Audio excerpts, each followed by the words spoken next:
Tak vás pozdravujem, priatelia. Tentokrát sa s vami chcem podeliť o skúsenosti, ktoré som získal pri práci s bazénom na záhrade. V minulosti som už dával také dve videá o čistote bazénu, ale boli to videá, ktoré sa zameravali na nejakú chémiu, na nejaký chemický spôsob udržovania čistej vody. Nebolo to zlé, ale predsa len bola to chémia. A postupom času človek prichádza aj na niektoré iné veci, ako tu napríklad už som si zadovažil pre túto sezónu aj polautomatický vysávač, fantastická vec. Nemusím sa starať o to, že teraz prídem niekde montovať nejaké zariadenie, chodiť, dávať pozor, či mi to zoberie tú špinu z dna toho bazéna, alebo nie. Toto robí automaticky sám, dokáže v priebehu krátkej doby vyčistiť celý bazén, čiže je úplne čistý, no úplná paráda. Ale to nie je podstatné. Podstatné je to, že som vlastne prešiel na úplne bezstarostný spôsob udržiavania čistoty bazénu. Predtým som mal, ak som spomenul, chemiu, že som dával chlór, potom som dával kyslík a niečo všetko, ale to všetko vyžadovalo kontroly, dávať proti nejakým proste pliesňam a niečím všetkému prípravky do vody. A to ma zdržiavalo a znechucovalo.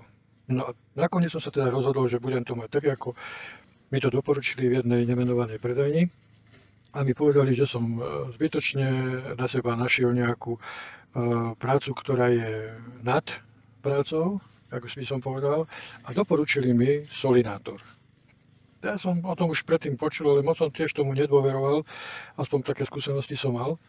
Tak som si nechal ale poradiť a ten solinátor som kúpil. Vedel som, že to bude mať viacero takých trošku problematických záležitostí, pretože potrebujete k tomu výkonnejšie čerpadlo. Našťastie moja filtrácia to dokázala zvládnuť, aby poháňala aj tento vysávač a zároveň aby aj ten prietok tým solinátorom ešte zvládla.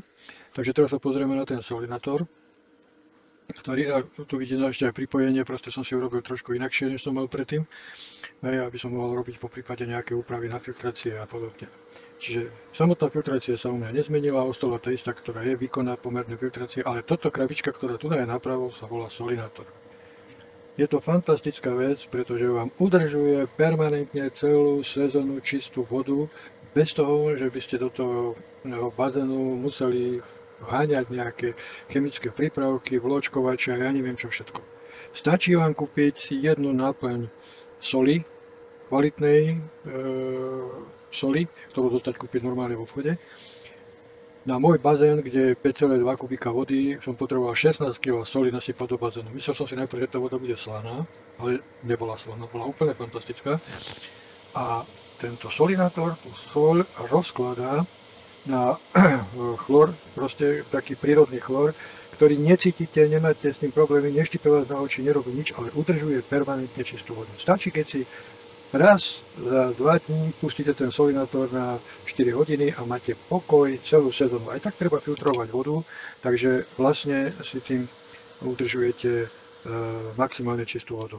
Bol som milo prekvapený z toho, pretože som tomu hovorím na začiatku nedôveroval, ale keď som videl tú vodu, aj teraz keď pozeráte, to je čistá, priezračná voda, udržuje si pH, netreba meniť na tom žiadne pH, netreba tam do toho dávať proti riasam, netreba tam dávať nejaké vločkovače alebo niečo podobné, tá voda je v jednom kuse čistá. Čistá a aj keď boli tie vysoké teploty, že tá voda mala skutočne skoro 29 stupňov, čo už je skutočne pre kúpanie, dá sa povedať, až nepríjemné, tak voda bola stále čistá a priezračná a výborne sa v tom kúpalo. Doporučujem, ak chcete mať pokoj, kľud, čistú vodu, bez starosti, zdravú vodu, zadovažte si solinátor a máte svätý pokoj. Takže toľko z mojej strany. Majte sa pekne, čau.